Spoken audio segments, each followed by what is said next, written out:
Kung mahusay ang pagkalap at pagsipot ng mga ebidensya, lumalaki ang tsansa, malutas ang problemang sinisiyasat.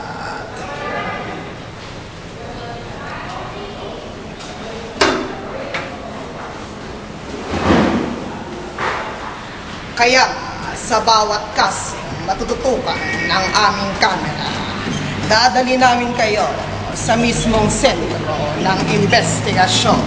Ano ba yan? Let's go! Go!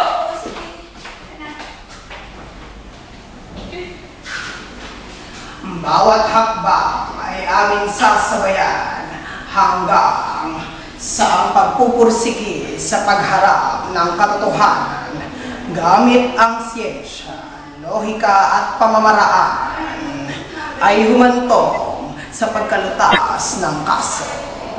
Humanda sa misteryo at drama ng totoong pagsisiyasa na aming ihatid sa inyo.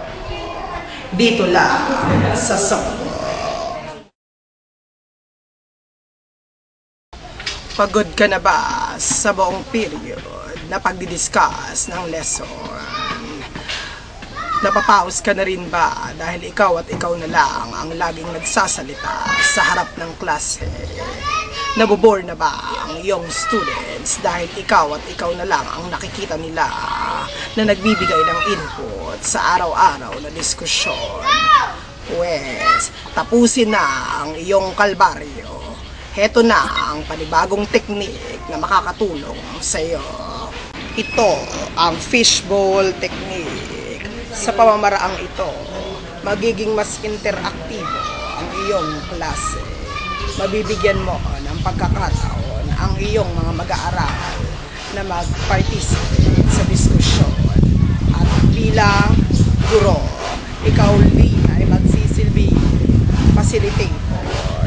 Mabibigyan mo sila ng pagkakataon na maging bahagi ng mga usapin na tinatalakay sa loob ng klase.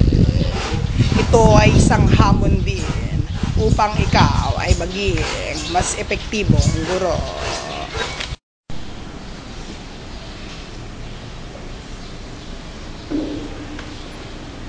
Okay, class, so we are done discussing the reproductive system of both male and female. So aside from the physiological developments or changes, what are the other changes that might occur to you during puberty?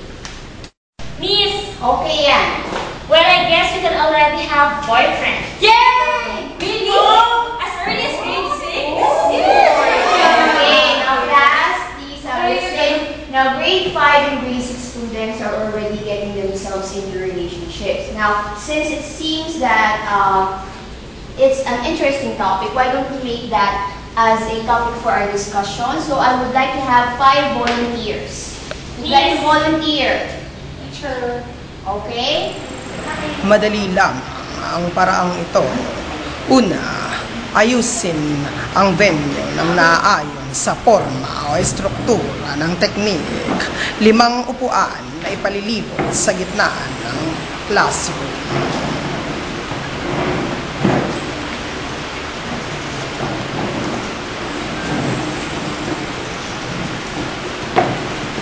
Ito ang tatawaging fish. Ang natitirang miyembro ay aayusin sa paraang concentric rings at ito ang tatawaging bowl.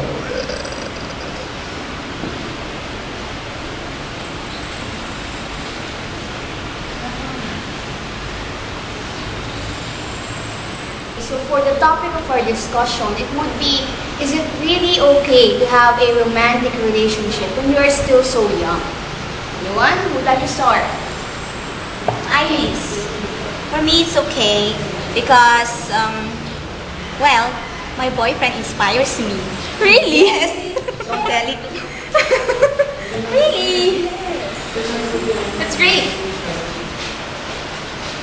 Well, actually, that's true because my BF also helps me with my homework. So, because of him, I got my grades better. It's always important. Really? So does that mean I need to have one already? Why not? Why not? Just try it. As early as grade 6? Yes, grade Yes, definitely. He just not inspires me, but you know, he's my appetizer, you know, guys. Really? Yes. He sustains my health. It shows she's healthy and I'm pretty. So I guess there should be someone to appreciate my beauty. Really? Minus the tummy. So I need to find one for me to be appreciated. You need to experience it. Experience what? Having a boyfriend. Boyfriend. Yes. So that you will be inspired also. Inhale. Like I'm not healthy enough and appreciated. But you need inspiration. And you know, I tell beautiful. you, John. Okay. Ang inyong nasaksihan ay tinatawag na closed fishbowl. Ito rin ay tinatawag na homogeneous fishbowl dahil ang mga participants ay may magkakaparehong opinyon tungkol sa paksa. Pagkatapos nito, iimbitahan ng guro ang panibagong set ng mga mag-aaral na magiging bahagi ng fish.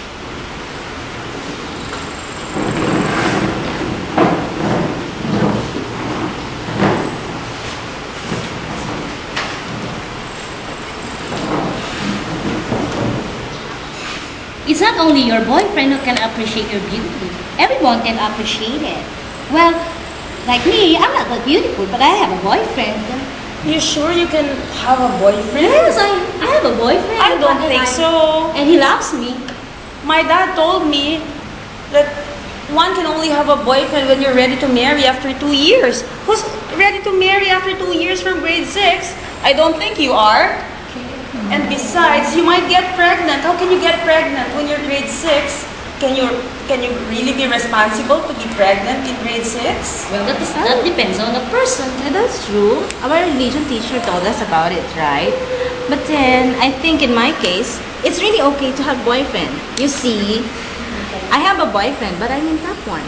My boyfriend is very supportive, and with his help, I know I will be able to maintain my grades. Actually, I am supposed to be number 1. But since I had a boyfriend last year, it affected my studies.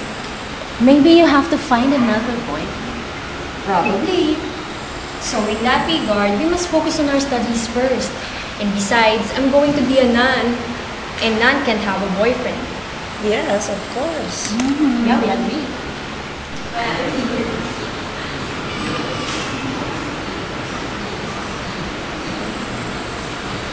Ang mga sumunod na nangyari ay tinatawag na heterogeneous fishbowl, kung saan iba't ibang pananaw ng mga miyembro patungkol sa paksa. Sa huli, ang teacher bilang facilitator ang magbubuod ng mga puntong inilahad. So having heard all of your opinions regarding regarding having an early romantic relationship, which is one of the stages of your puberty, I have noted here there are positive and negative implications when one enters it. Parents should also play an important role in this when adolescents want to have an early romantic relationship. Now, on the other hand, peer pressure should not be thrown into the situation because it will only confuse you more. In the end, you must remember that having an early romantic relationship is just one of the many stages of puberty. So you don't have to focus on it too much. Okay, so are there any more questions regarding the topic? Any more clarifications? None. So let us first arrange your seats in this proper order before I dismiss the class.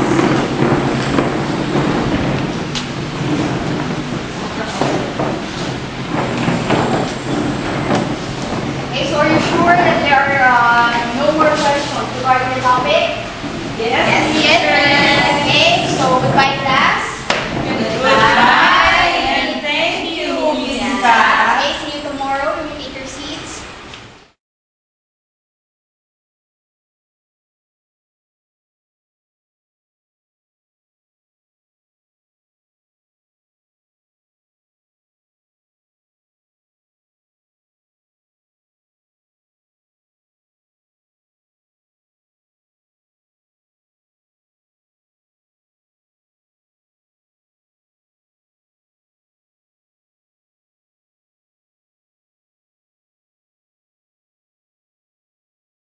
Napatunayan na ng mga nakalap na ebidensya ang kabutihang dulot ng fishbone technique.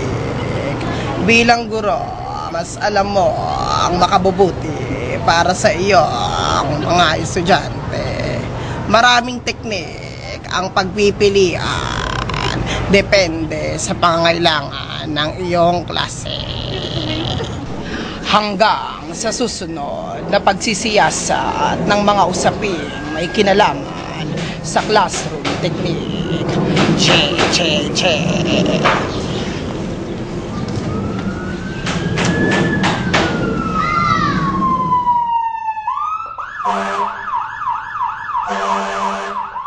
You know, it's good to have a boyfriend because, you know, he's...